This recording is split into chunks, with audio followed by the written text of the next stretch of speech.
देख रहे हैं न्यूज़ एबीपी, सबसे पहले सबसे तेज।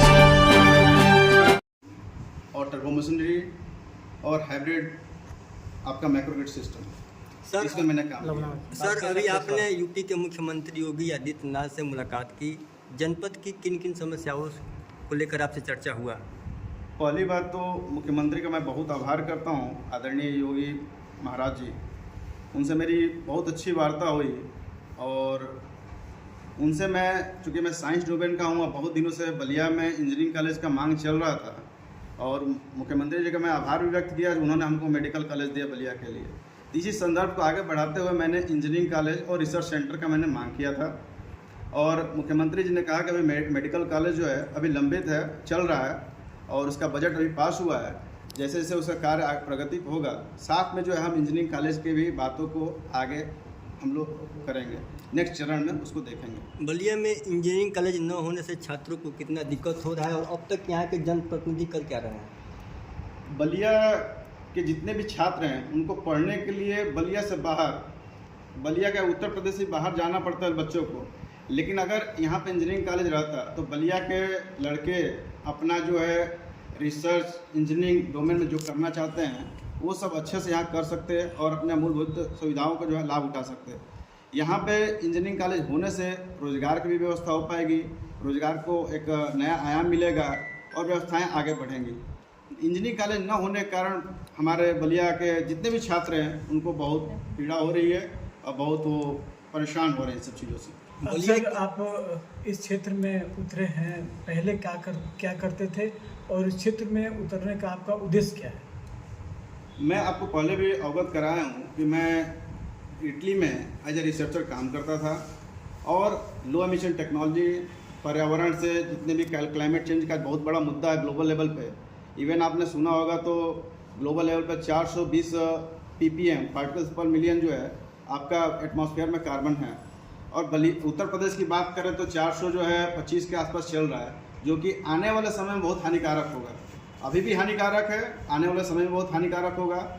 तो मेरे साइंस डोमेन होने के कारण मैं जब भी यहाँ पर आया और आकर जब मैं देखता हूँ कि क्या क्या समस्याएं यहाँ पर चल रही हैं तो लोकल लोगों ने मेरे को ये सब अवगत कराया यहाँ पे कि यहाँ पर तो सड़क का काम ऐसे ही है, कोई काम सड़क पर नहीं हुआ है, सब पूरा जाम यहाँ पर लगा पड़ता है, जनता परेशान होती रहती है। किसी भी राजनेता को अगर काम करना है उसको दूरदृष्टि अपना लगाना पड़ेगा, आगे के भी कम से कम 20-25 सालों को सोच के काम करना पड़ेगा। ऐसे नहीं कि अभी समस्या है, अभी हमने समस्या को उठाया, तुरंत उसका निवारण कर दिया तो अभी समस्याओं का निवारण हो सकता है, लेकिन 20 साल 25 साल के बाद समस्याएं वही बनी बढ़ी। आपको अपनी दूरदृष्टि बढ़ाना पड़ेगा और 25 साल भविष्य को आगे सोच के तब आपको आज के डेट में काम करना पड़ेगा। आप देखिए पूरी समस्या अभी जनता फेस कर रही है, सड़क पर काम नहीं हो रहा है, पानी का मुद्दा है, आर्सेनिक पानी है। आप देख लीजिए बलिया में अभी यहाँ पर एसटी डिपो का भी काम स्टार्ट हुआ है, कुछ काम चल रहा है। क्या बलिया एसटी डिपो को जो है सिटी में रहना चाहिए? सिटी से बाहर नहीं होना चाहिए, उसको सिटी से बाहर होना चाहिए और हर जो है कस्बे का अलग अलग बस स्टैंड होना चाहिए। और यहाँ पर तो मैं सोच रहा हूँ पर्यावरण को देखते हुए कि यहाँ पर जो है कम से कम इलेक्ट्रिक बसों को जो है यहाँ पर चलना चाहिए। और मेरे ऑलरेडी जो है कुछ मैन्युफैक्चर कंपनियों से जो है बात चल रही है और मैं कोशिश में लगा हूँ कि यहाँ पर जल्द से जल्द जो है इलेक्ट्रिक बस चले।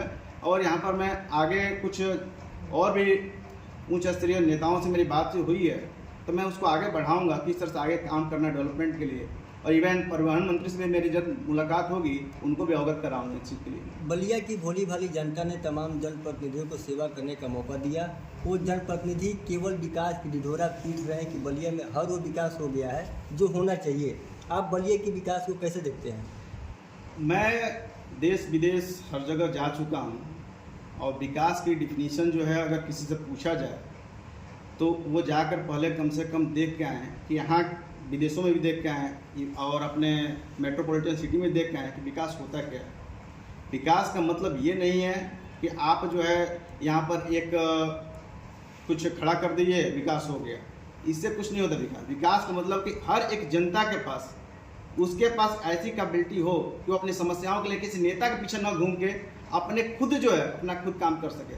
यहाँ के कुछ लोग जो हैं बस नेताजी के संपर्क में रहते हैं, उनका काम हो जाता है, नेताजी जिंदाबाद। ये सब चीज़ नहीं होना चाहिए। जनता अपना काम खुद कर पाए, इसके भरोसे हमको इतना डेवलपमेंट कर देना चाहिए। यहाँ पर आज भी जो है किसी का भी अगर इमरजेंसी मेडिकल में इमरजेंसी होती है, उसको रेफ़र होना पड़ता है बनारस, पीजीआई, लखनऊ, और उतने देर जाते जाते उस पेशेंट का जो है जान चली जाती है। यहाँ बलिया ऐतिहासिक जिला है, इसको आप किस नज़रिए से देख रहे हैं? ये आप नज़र से देख रहे हैं कि शून्य है विकास के मायने में? मैं जिस प्रगति की बात कर रहा हूँ, जिस विकास की बात कर रहा हूँ, उसके हिसाब से तो सुनिए अब जाकर। मतलब आपके कहने का अनुसार जो भी जनप्रतिनिधि अब तक हुए हैं अब तक कुछ किए नहीं हैं। आप पत्रकार हैं और आप यहाँ पर काफ़ी दिनों से काम कर रहे हैं। अब मुझे लगता है कि आपने प्रदेश देश के अलग हिस्सों में भी जाकर देखा होगा। अगर आप कंपैरिजन करें, अगर बगल में आपका जिला बनारस है, प्रयागराज है, गोरखपुर है, माननीय मुख्यमंत्री बहुत सराहनीय काम कर रहे हैं और मेरे उन काम जो जिस तरीके से काम कर रहे हैं, जिस तरीके से लगे हुए हैं, उनको सैल्यूट है। अगर उनके नेता लोकल लेवल पर सब काम करते तो शायद मेरे जैसे एक रिसर्चर को इस फील्ड में आने की ज़रूरत ना पड़ती। एक समाजसेवी होने के नाते यहाँ की मूलभूत समस्याएं क्या क्या हैं जिसको लेकर आप आवाज़ उठाएंगे लोगों के लिए? मेरे को जो है आवाज़ उठाने के लिए जो ऑलरेडी नेता पहले से जो गाते हुए आ रहे हैं, जो करते हुए आ रहे हैं, अगर वो ईमानदारी से कर देते तो शायद मुझे ये सब काम करने की ज़रूरत नहीं पड़ती। सड़क हो गया, बिजली का भी समस्या बनी पड़ी हुई है, पानी की समस्या बनी पड़ी हुई है, शिक्षा की समस्या बनी पड़ी हुई है, और आपका पर्यावरण तो है ही जो आज के डेट में ये कोई भी नेता इस पर काम नहीं करना चाह रहा। चूँकि मैं रिसर्च डोमेन में काम किया हूँ और एक इतना बड़ा ये पर्यावरण का मुद्दा है कि आप समझ नहीं रहे हैं। इससे आने वाले 20-25 सालों में इतना हानिकारक, लोग जो है टेम्परेचर जैसे ही बढ़ेगा लोग जी नहीं पाएंगे। बलिया की जनता आपको मौका देती है तो आप क्या करेंगे सर? बलिया की जनता अगर हमको मौका देती है तो जाहिर सी बात है कि मैं पहले तो ट्रांसपेरेंसी लाऊंगा।